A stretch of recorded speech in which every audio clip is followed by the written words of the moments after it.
Hey everybody, it's Mark from Unique Niche. Today is episode 5. Sorry, it's kind of running a little late, but it's still today on the 25th, so it's episode 5. And today we're talking about vampires. Yes, the blood-sucking damned. And we're going to kind of go a little bit on the history. I'm not going to talk much about it. I'll probably just do a quick overview because a whole history lesson just on vampires would take one episode just by itself, and I'm not going to do that. I want to get into the lore. I want to get into the folklore. I want to get into the fun facts. But every culture has had some kind of tall tale about vampires, vampirism, or anything kind of related to that.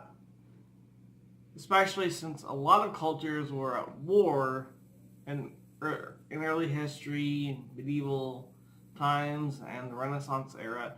And more than likely, a lot of tales of vampirism were especially due to war, because they didn't have medics, field medics with you when you were in battle.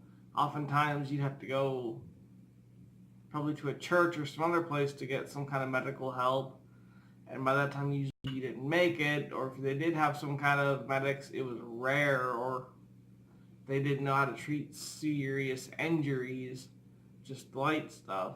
So oftentimes you'd probably have, depending upon the time period in which you live, you'd have somebody next to you either shooting a gun or throwing a spear, and he might get hit, and he might be down for a while. And you might think, oh, well, Jim is dead, so the hell with Jim, he's dead, keep fighting. And then a few hours later, he might pop back up, pull that spear out, and wake up, and oh my gosh, he's the undead, he's a vampire, kill him!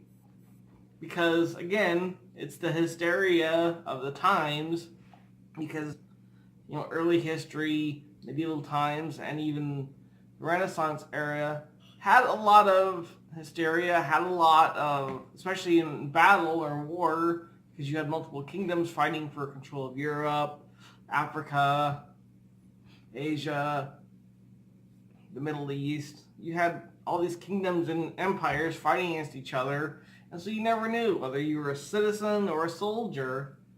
You never knew what was going to happen. Any day, an army could raid through your town or your village, slicing off heads, so it made you stressed.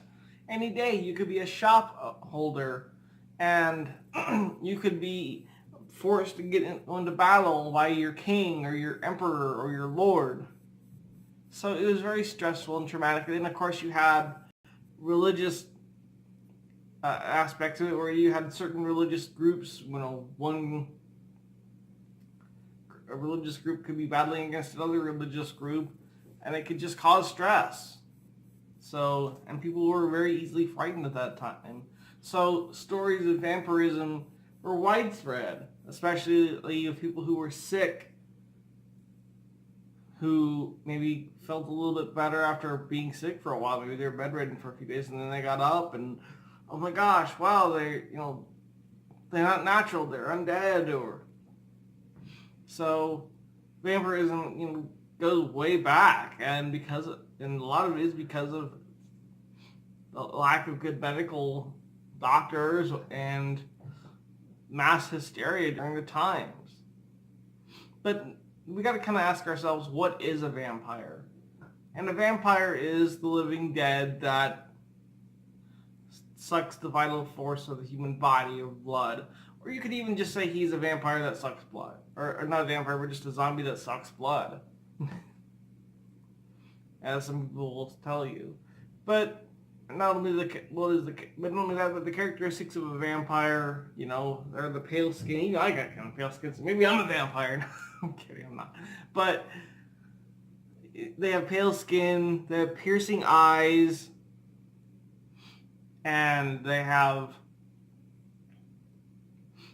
long canine teeth. But not only that, but they have hypnotic eyes that will draw at you, and make you kind of hypnotic, or in some people, and some lore people, or vampires will change into different creatures or characters. Like they'll change into a bat of varying sizes. They're very small, they're very large, or it'll be like wolves or cats or other things that they, that you can think that they could just transform into. And of course, there's the usual weaknesses of garlic, or sometimes there's been silver or steaks or anything and everything you can think of in between that there's been for vampirism. And of course, vampires are very popular no matter what form of entertainment we as we humans produce. Vampires are always at the top of the chain, of the food chain. Look at books. Look at Bram Stoker's Dracula.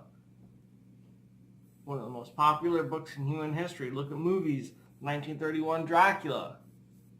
One of the most popular and most sought after films in human history. Very popular. Always with, there's a whole bunch of other vampire movies. Another bunch of other vampire books. A bunch of vampire video games. Or vampires in video games. There's even games where you can become vampires. Board games. You name it. Vampires are at the top of that list. Because we are fascinated with them.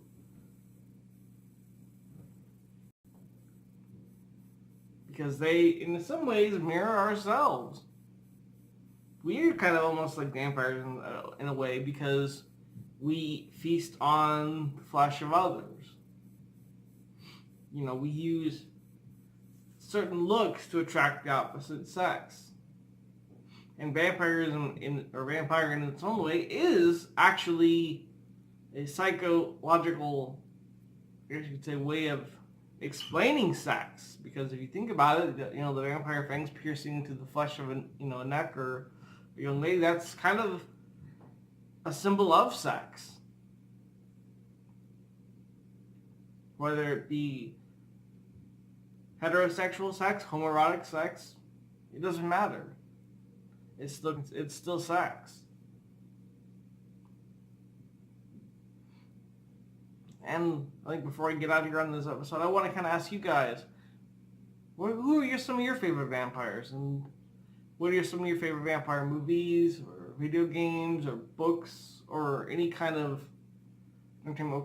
What kind of vampires are on your list as entertainers?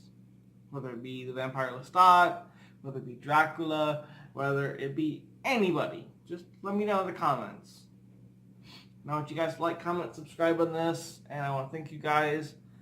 The 10 days of Halloween are halfway through, and we still got 5 more episodes to go. You guys take care today, alright?